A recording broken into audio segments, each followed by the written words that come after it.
ఇవాళ ఈరోజు దీన్ని చెప్పడానికి కారణం ఏంటంటే ఇగోండి ఇదే ఆ అనిల్ కుమార్ కామిశెట్టి గారు,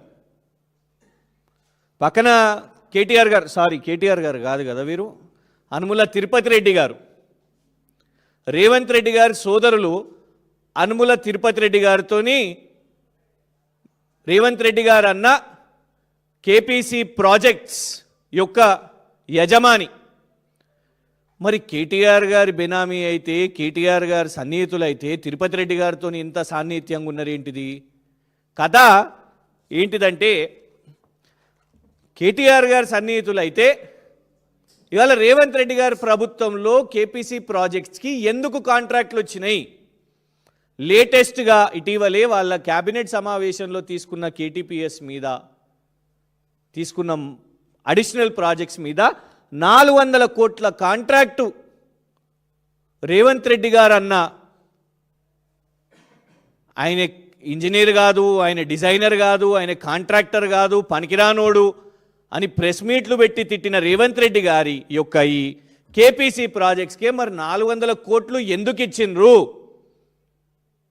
మరి ఇప్పుడు రేవంత్ రెడ్డి గారిని కూడా నీచుడా నికృష్టుడా అని తిట్టమంటారా? ఆనాడు నువ్వు ప్రెస్ మీట్ పెట్టి ఇలాగే మాట్లాడినావు కదా. నేను ఇప్పుడు ఆ వీడియో ప్లే చేయలేదు, కానీ ఇదే ప్రెస్ మీట్లో కేసీఆర్ గారిని తిట్టినందుకు మరి ఇదే కేపీసీ ప్రాజెక్ట్స్కి మీ అన్నతో డీల్ కుదిరినందుకు ఇవాళ నువ్వు 400 కోట్ల కాంట్రాక్ట్ ఇచ్చినావు కదా.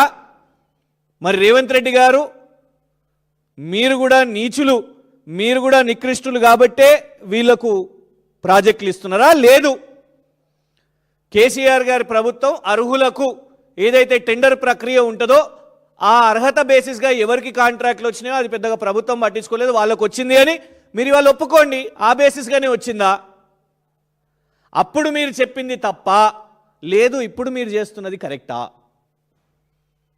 ఆనాడు రాజకీయాల కోసం ఏదైనా కూడా రాష్ట్రంలో ఎవరు ఎక్కడ చేసినా, ఫీనిక్స్ది కూడా అట్లనే, ఫీనిక్స్ కేటీఆర్ గారిదే.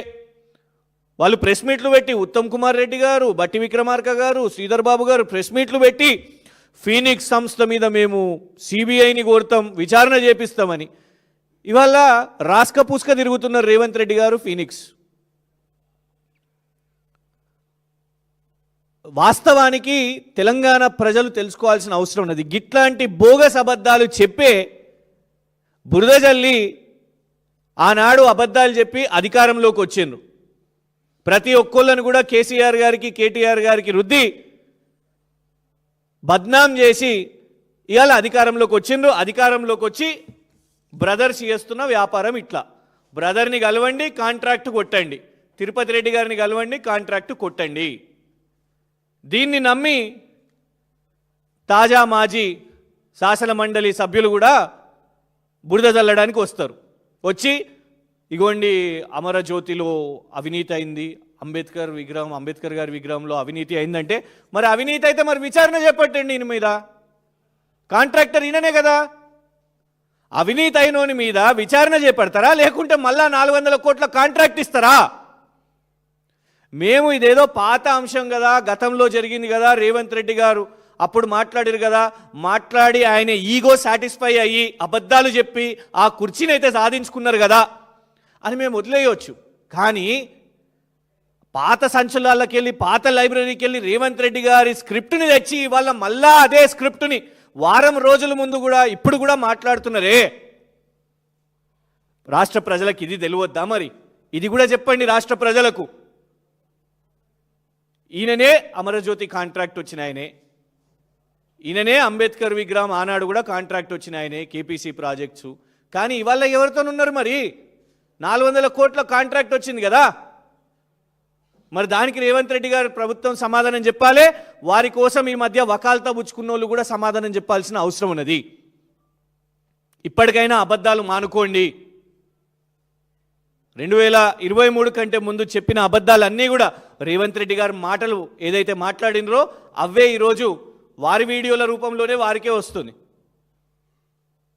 కానీ ఇవాళ గప్చుప్ అది ఏం మేము సమాధానం చెప్పాం. ఫీనిక్స్ గురించి మాట్లాడడం, కేపీసీ గురించి మేము మాట్లాడడం. ముక్కు నేలకు రాసి క్షమాపణ చెప్పండి. ఎవరికి కాంట్రాక్ట్ వచ్చినా వీళ్ళు కేసీఆర్ గారు చుట్టం, కేటీఆర్ గారు చుట్టం, ఇందులో అవినీతి జరిగింది. నోటికి మా మీడియా వాళ్ళు మైక్ పెట్టగానే ఇక ఇచ్చేద్దాం, ఆరోపణ ఇచ్చేద్దాం, అవినీతి జరిగింది, ఇందులో అవినీతి జరిగిందని. వాళ్లకు ఎంత సాటిస్ఫాక్షన్ లేదంటే 2014 నుంచి 23 వరకు చెప్పిర్రు, కేసీఆర్ గారి ప్రభుత్వాన్ని ఓడగొట్టినరు, ఇంకా సాటిస్ఫై కాలేదు, ఇంకా అబద్ధాలు చెప్పాలి, మళ్ళీ ఎక్కడ బీఆర్ఎస్ వస్తుందో ఇంకా అబద్ధాలు చెప్పాలని ఇప్పుడు కూడా అబద్ధాలు మొదలుపెట్టిర్రు. ముఖాలే మారినాయి కానీ స్పీచ్ మారలేదు. అప్పుడు రేవంత్ రెడ్డి గారు, ఇప్పుడు ఇంకొకళ్ళు, కానీ స్పీచ్ మాత్రం అదే. సో ఇవాళ ప్రధానంగా ఈ కేపీసీ ప్రాజెక్ట్స్ విషయం మీద గతంలో రేవంత్ రెడ్డి గారు మాట్లాడింది ఏంటిది, ఇవాళ జరుగుతున్నది ఏంటిది? ప్రొద్దుటూరు చెందిన వ్యక్తి